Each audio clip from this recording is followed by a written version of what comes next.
말씀과 함께하는 라온 큐티. 금요일 이 시간 우리가 함께할 말씀은 예레미야 34장 1절에서 7절의 말씀입니다. 하나님의 말씀대로 바벨론의 2차 침공이 이루어졌지만 시드기야와 유다는 여전히 항복하지 않고 있었습니다. 예레미야는 시드기야의 죽음과 유다의 멸망을 다시 그들에게 전합니다. 바벨론 왕 느부갓네살은 모든 군대와 더불어 유다를 두 번째 침공하죠. 그렇게 침공하여 전쟁을 하고 있을 때 하나님의 말씀이 다시 예레미야에게 임합니다. 너는 시드기야 왕에게 가서 이르기를 내가 이 성을 바벨론 왕의 손에 넘기리니 그가 이 성을 불살을 것이라. 예레미야는 시드기야의 죽음에 대해서 예언합니다. 너는 그에게 반드시 사로잡혀 그의 손에 넘겨져 바벨론 왕의 눈을 볼 것이며 바벨론으로 갈 것이다.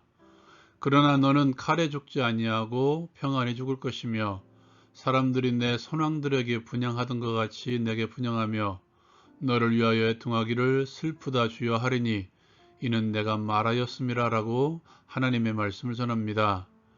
그 즈음에 바벨론의 군대는 예루살렘과 유다의 모든 성읍을 치고 있었고 마지막으로 남은 성읍이 예루살렘과 라기스와 아세가였습니다. 적용을 위하여 함께 나누는 시간입니다. 살펴본 말씀을 통해서 함께 나누기를 원하는 것은 말씀의 정당성 회복에 대해서 함께 나누기를 원합니다. 예루살렘의 패망을 말씀하시는 하나님, 계속해서 줄기차게 예레미야를 통해서 주시는 예루살렘 패망의 말씀이죠. 오늘 말씀이 주어진 때는 바벨론 왕 느부갓네살이 다시 침공해 와서 18개월 동안 예루살렘을 에워싸워서 단절시켜버릴 때입니다. 철저히 고립된 상황이죠. 그러한 상황 가운데 놓여있는 이스라엘 백성들과 시드기야 왕에게 예레미야를 통해서 계속해서 바벨론에게 항복하라고 권유하고 있습니다. 오늘 말씀을 통해서는 이 성이 불탈 것이며 시드기야 왕은 바벨론으로 끌려갈 것이고 그곳에서 죽음을 맞이할 것임을 선언하고 계십니다. 이 말의 반증은 이때까지도 예레미야의 예언을 듣지 않았다는 것입니다. 그런 상황 가운데서도 여전히 항복하지 않고 결사항전을 하고 있습니다. 이제 새 성읍만 남았음에도 불구하고 여전히 항복하지 않고 있다는 것이죠. 그렇다면 그들이 아무런 이유가 없이 아무런 근거가 없이 항복하지 않았을까요? 유대 백성들에게도 시드기야 왕에게도 나름의 그들의 신학적인 근거가 있었을 것입니다. 하나님의 은혜에 호소하며 하나님께서 택하신 백성이라는 나름대로의 정당성, 무엇보다 하나님께서 당신의 이름을 두시려고 선택하신 예루살렘과 예루살렘 성전은 무너지지 않을 것이라는 신학적인 나름대로의 정당성.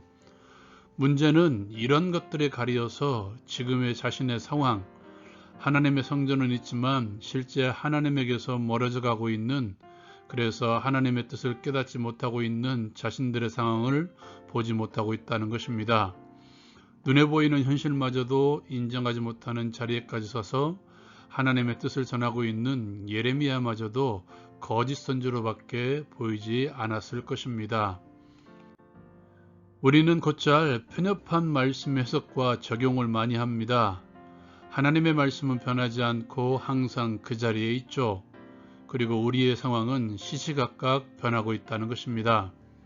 편협한 말씀의 해석과 적용이란 지금 나에게 주어진 상황에 맞는 말씀을 찾는다는 것이죠. 지금 우리는 계속해서 예레미야를 묵상하고 있습니다. 여러분은 어떤 말씀이 여러분의 마음과 눈을 사로잡고 있습니까? 그리고 그 말씀을 제외하고 다른 말씀들은 눈에 들어오고 있습니까? 혹시 들어오지 않고 있지는 않습니까?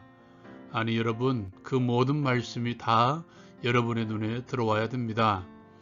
그렇게 되지 않는다면 상황이 먼저 있고 상황에 필요한 말씀들, 이 상황을 해결할 수 있는 긍정적인 말씀만 눈에 들어오게 되는 잘못된 눈을 범하게 된다는 것이죠. 나를 힘들게 하고 나를 불편하게 하는 말씀들은 내 눈에 여전히 들어오지 않고 있다는 것입니다. 여러분, 말씀이 나를 해석하게 하십시오.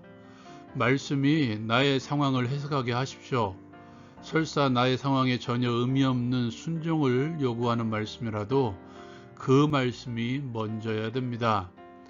나를 편안하게 하는 말씀은 하나님께서 원하시는 것이 아닐지도 모릅니다. 성경에서 말하는 하나님의 말씀의 기본 골격은 십자가와 부활이죠. 신앙생활을 경주에 비유합니다. 어떤 경주이든지 쉬운 경주는 없습니다.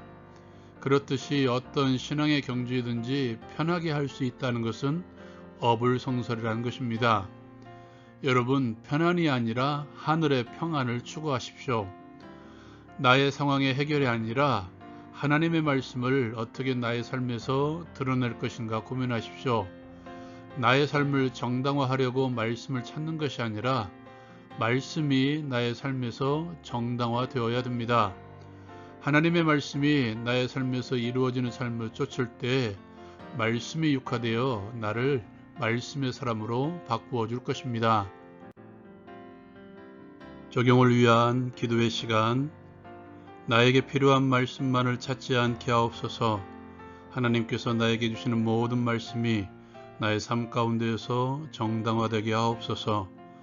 말씀이 삶에서 육화되어 말씀의 사람이 되게 하옵소서.